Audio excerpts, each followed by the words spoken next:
Growing up, cartoons were a big part of my childhood. Thus, they became a part of my teenage years and my adulthood. This will be a two-part series, each containing 5 of my favorite animated movies in no particular order. I love all of them equally and I will watch each one of them without complaints whenever they are on air. So, without further ado, let's begin.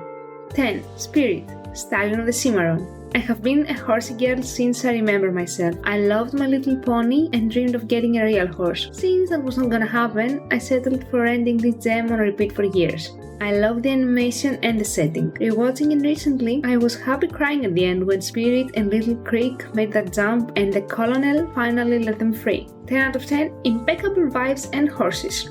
9. The Little Mermaid. I remember my grandma giving me a mini book series of all the Disney princesses, and Ariel was the one I read the most. I have a thing for the sea, I could swim forever. The ocean is so majestic, and Ariel living in it was the first thing that drew me to her. The movie has so much charm. Both Ariel and Spirit spend most of the time showing their emotions through their expressions alone, and it makes me appreciate the work and dedication from the animators so much more. Also, the songs are amazing. Under the Sea could be what summer feels like when you're a child and what you aspire to be when you're an adult. 10 out of 10, perfect sea depiction.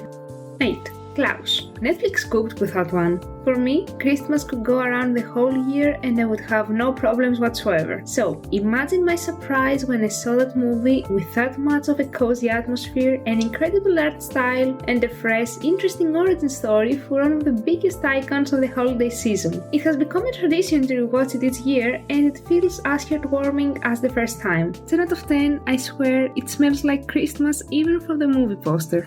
7. The Little Prince. At school, we had analyzed the passage from The Little Prince, but I never gave it much thought. I believed it was an overrated book, and I gave it no second chances.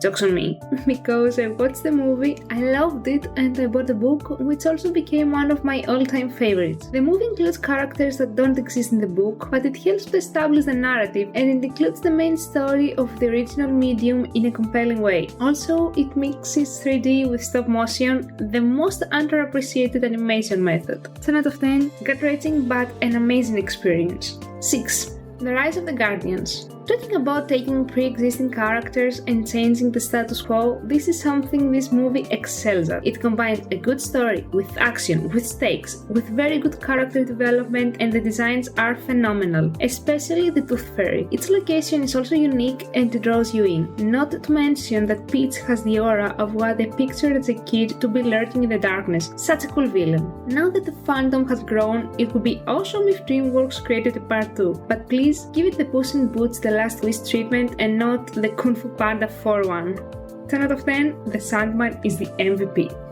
And that's all for part 1, folks. I hope you enjoyed hearing about my top 5 animated movies. I'd love to hear your thoughts on the movies I mentioned, what you enjoyed, what didn't quite hit the mark for you. All opinions are welcome, just keep it civil in the comments. And don't forget to share your favorite movies, I can't wait to read them. Stay tuned for part 2, where I'll reveal the rest of my top picks.